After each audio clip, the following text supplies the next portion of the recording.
Hello YouTube, this is Morgan Airspeed Prime here with my next Avatar news update video. So this one is going to be me discussing what happened at the Avatar Legacy, the Avatar publishing panel for New York Comic Con. So this is the second of the three panels at the con.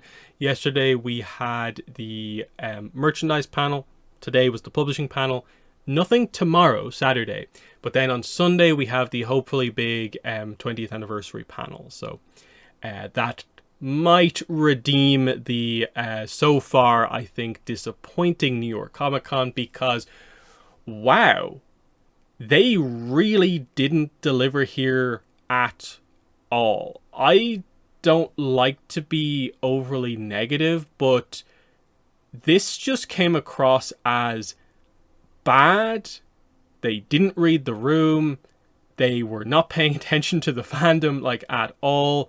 They had nothing of significance to reveal for whatever reason, even though very clearly they have stuff that is coming out at some point in the future, but they're not talking about it. I come out of this just feeling very disheartened and severely lacking in confidence in publishing. Like across the board, it just felt like, one, a few of the publishers just like, it seems like, didn't mention anything. Dark Horse are probably in the worst spot they've ever been in, unless there's some reveal that they've been holding back in some way. And then Abrams, who have usually been pretty good with the novels, like, they just had nothing here. And I thought that was really, really odd and frustrating. But let's go through it here so you can see that I am not over-exaggerating just how weak this panel was. So all the coverage basically here comes from the Avatarist, with a little bit of context from Ember Island Collectors, who also did a little bit of coverage on the panel. So yeah, Avatarist got into the panel and we were waiting, and like 15 minutes later we get the first update, because clearly it was just, I guess, Judy Lin and Randy Rabai just talking about City of Echoes, and Reckoning of Roku got brought up as well. So like they do the usual thing where they recap a lot of basic information, which is a bit weird. But anyway, Awakening of Roku, do they have any update? Not really. They go over the same description that we basically got coming out of San Diego Comic-Con. I suppose maybe more directly the idea that, like, oh, it seems like he has properly moved on to the I'm now going to learn waterbending phase of his training, which was kind of maybe obvious from the fact that we're going to the Northern Water Tribe, but like, hey, it's something, I guess. The weirdness with this is that we still don't have the official description for this book. What I mean by that is that the description on the official website and every other website is just this. There's no detail about what the book is actually about. And given that we're getting close to release here, it's kind of crazy that they don't have a more detailed description about what it's actually about. That's the, I think, really, really frustrating aspect of this. Then there's just a comment about Judy Lin using Avatar Wiki, I guess, which we've heard about before. It's not really news, highlighting how little information there actually is at this panel. Then we get the first announcement, and this is a collaboration between, I guess, Avatar and the app Calm, who do sleep stories. So we have this thing. I have it up here. They linked the QR code. It's this video. It's an unlisted YouTube video, which you can find below. This is one of these Avatar sleep stories. It's called Tea, Tales, and Tides. Now, I think this is just one of a couple of these sleep stories that there's going to be. I don't really know. Again, the information didn't really come out, and we'll figure out, I suppose, what this is in the coming days. I listened to this. It's just a quick kind of audio kind of drama type thing of Momo flying around interacting with a few animals while the rest of the gang is already asleep. It is read in a rather calming way, kind of slowly describing everything in that sort of way to try to kind of in a way put you to sleep. It's not super like riveting Avatar material, but it's not like bad. You know, the sort of content that they have to have for a sleep story. So it's one of those ones where like it's going to be interesting to see like what there is and isn't in the content here, because they are doing like new stories here. Like this isn't just like already existing material formatted for sleep stories. They are actually doing kind of new stuff here, which is kind of interesting. There's the QR code, but like I said, that just links to that video, which is linked below. The second announcement is this Tony box, which I think is just a thing that plays sound clips of specific characters, and they're doing this Aang one. Borderline, why is this in this section and not in the merchandise section? But I guess because it has writing of kind of new lines in it, that's why it's here. Very weird one here. I don't really know what to make of this, but it speaks to the idea that, like, this is effectively one of two announcements. You know, this and then the Sleep Story stuff is the only, like, proper, true announcements from the panel. Everything else is just a couple of little tidbits. So they really didn't deliver here.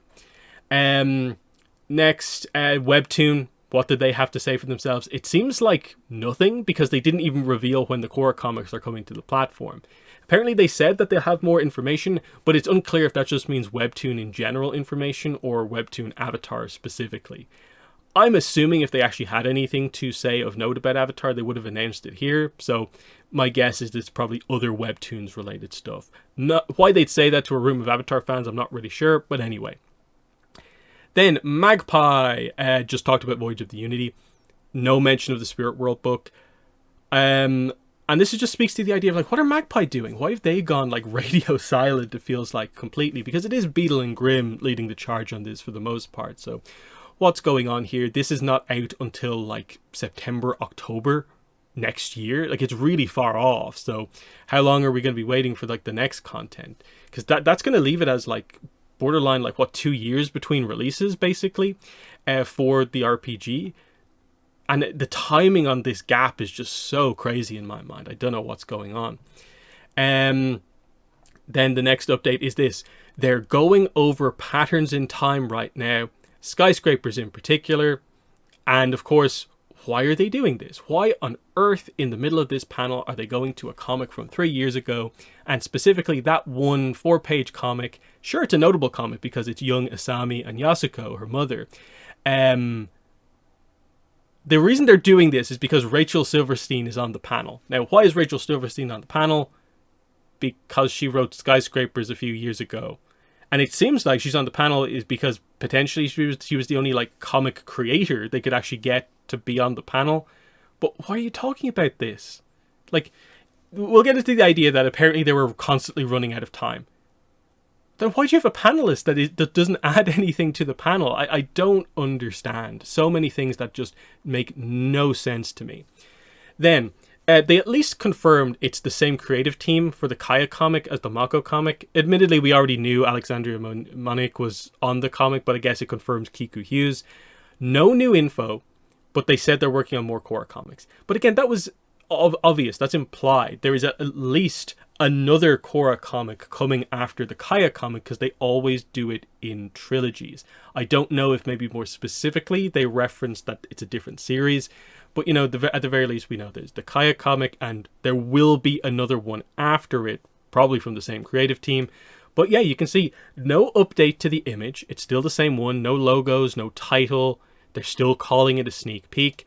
And the only thing that I can take from this, given that it doesn't seem like we heard anything about, like, oh, it's going to be announced soon, is that either they just forgot to mention that and it will be announced soon, or it's further away than we thought it was. Because let's be real, if the book actually got a release date like today, it probably would have been for release in March. Like, that's the absolute earliest it's going to be, because that's actually quite late to announce a graphic novel. So if it's not that, then it means it's going to be afterwards. And, like, because of how long the Mako comic took to come out, you're kind of thinking, like, are we well into the middle of next year? Are we talking late next year for this? How big of a gap is it actually going to be between the Mako comic and this one? Because we used to have a situation where the comic trilogies there'd be like 4 months between releases, 4 or 5 months, maybe 6 months at the most between releases. Now we're in a situation where it's a year plus between releases, and it's not helping the comics that's the way it is. Especially Korra comics, which feel like they need to build some momentum. They're not really building that momentum when we're getting one comic maybe every year and a half. They need to improve that and fix that. Because regardless of how good the comics are, it's like, was it worth waiting a year and a half just to get one comic? And the answer typically is like, no. Even if we really like the comics, it's like we need more of them, is the unfortunate reality of the situation. Then we get into the other book we were waiting for information on, the Kyoshi Warrior comic. And again, it seems like they didn't give any new information on this at all. And this was the end of the panel. They technically, these images are a little bit new in the sense that like these two shots are new, where you can see some of the coloring for, one of the characters as you go from their kind of normal face in color, and then with the Kyoshi Warrior makeup. You can see some of the more kind of expression stuff for one of the other Kyoshi Warriors, and then they just have the same two images from last time as well. Ember Island Collectors did mention that apparently they did say that this one is coming soon. I think we have the video of them saying that specifically. So they're going to maybe properly announce this one kind of sooner than we think. But my problem with that is like, if you can announce it like soon, why can't you just like bring some of that information a little bit more forward at your big New York Comic Con panel where people are paying attention, rather than the random publishing date that you've just randomly decided that's actually going to be the date you announced this? Because there was so much information to talk about with this comic. What's the deal with the single issues? 3 issues. How many pages is each one going to be? Is the release going to be monthly? Are these in addition to Avatar one-shots, or are these replacing Avatar one-shots? What's the creative team on this comic? They didn't answer any of these questions, and that is terrible on Dark Horse's part. Don't know what they're doing. Why did they go through the bother of getting 2 extra preview images if they just weren't going to say anything? And again, this is right at the end of the panel. They're running out of time. How are you running out of time when you have an hour to give this amount of information? And it's because they're way too focused on random chit chat with the panelists rather than getting the information and the news out there, which is why people go to these panels. The room is full to hear news. People are looking at this panel for news, not the random kind of chat, as kind of unfortunate as that kind of maybe is. But that's just the kind of situation there. Then we get into some of the other stuff here. The whole Rachel Silverstein thing is that, apparently she is doing more comics with Dark Horse that aren't Avatar related. But then apparently they also said she might do Avatar stuff in the future, but it was worded weirdly. He didn't know what to make of it. I don't know what to make of it, because it is a bit odd that you had her on the panel last year and on the panel this year, and as far as we're aware, there is nothing currently announced that she is working on. So are they being really weird about maybe she's working on a comic that maybe is meant to coincide with the movie, but they can't really mention that, but they're like, hey, we want to keep her in the spotlight a little bit? I don't really know. It's so odd what they're doing here. Then we have this one as well. So this is what Ember Island Collectors said about the Kaya comic announcement. Story about young Kaya making her own way in Republic City for the first time. And it's kind of like, wait, doesn't that contradict what we previously heard this book was meant to be about? Which was meant to be like, this is meant to be Kaya making her own way for the first time, but like in the world. That's what the cover image is that it's Kaya not in the city, on her own for the first time.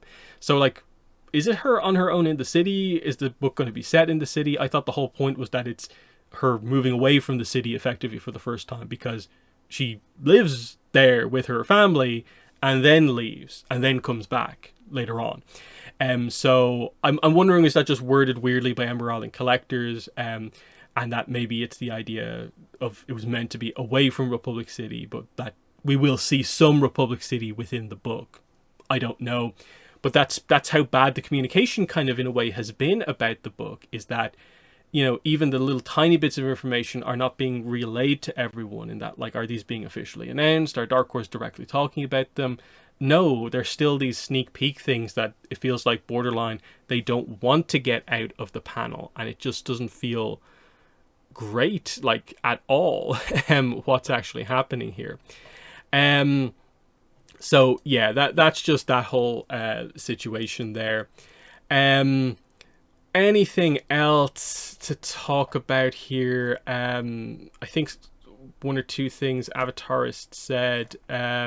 Yeah, you know, just this is like, feels like kind of representative of kind of what the panel was. They just need to be better. It feels like they just kind of have a set formula for the way they do these panels, and they just can't get out of the way to do anything different.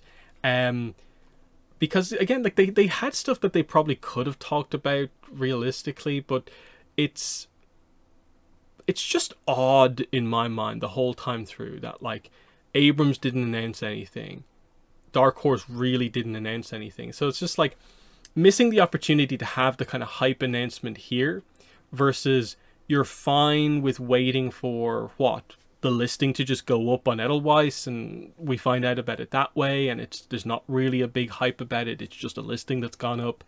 That's the problem that they keep getting into here. So I'm going to wrap it up there before I start repeating myself. I kind of already am going over the same stuff again. In the grand scheme of things, there really wasn't any information of note. Like, if you care about sleep stories, I guess that's kind of cool. The soundbox thing could be interesting, but I don't really know what it really is. Everything else was just like, yeah, they basically didn't update us on anything. But also, like, say for instance, the Bending Academy book, it seems like they didn't talk about that one again. They didn't announce book 2 of that. I don't know what to make of that. The only thing that I can think of that might help to explain some of this stuff is just like with the merchandise, the same stuff is happening with publishing, and that is that the delay to the Aang movie from January into October has likely affected like production pipelines on all of this stuff. That all the manufacturers probably had Avatar movie stuff ready to go for January, that they now have to hold back on even announcing until much closer to October. And probably the same situation here, where a lot of these publishers had books maybe that were ready to go for a previous January release. Now they have to wait until October, and they don't really have stuff to maybe fill in that giant gap, which is why what we're seeing right now for the most part with publishing is, especially recently, not a lot of new books being announced, but a lot of books that were previously announced for like late 2025, very early 2026, get pushed further into 2026 to, again, try and fill in the gaps. And I don't know, I'm guessing maybe Dark Horse are just maybe trying to do the same thing, because to me, everything sort of points to the fact that these two books probably should have been literally like probably February, March releases. And it's not maybe looking like that's going to be the case.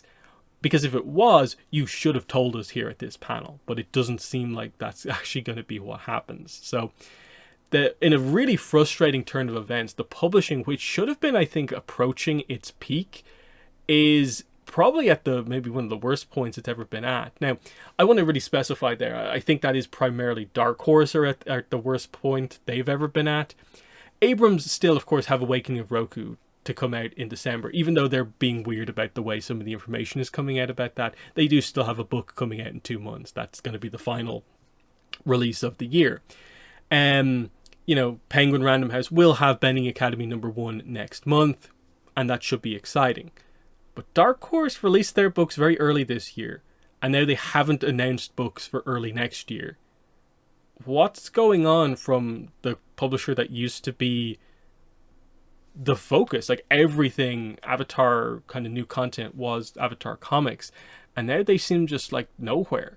They seem like they're making constant mistakes, and some of the changes they've made to like switching over completely to one-shots just isn't working for them anymore. I don't know. I would have appreciated just a little bit more open communication when it felt like they just didn't want to do that. Even though they had a whole panel here to basically do that, but they didn't want to. I don't know. Maybe there are restrictions from Avatar Studios. Avatar Studios is holding things back, but I think there's a lot on just the publishers here where I think there probably is some stuff they could have said, but they just chose not to for whatever reason. So yeah, in the comments, let me know what your thoughts were on the publishing panel. I am really shocked at how poor this was. I don't think I had crazy expectations. I don't think you can call me asking for like update on the 2 books you previously announced plus a novel update, because hey, why not? We have 2 series. Can you announce one of your 2 books for next year, basically? No. just the idea of like flat out no updates across the board. That's crazy to me that that actually happened. So let me know your thoughts, but that's been the video. Thanks for watching, and bye.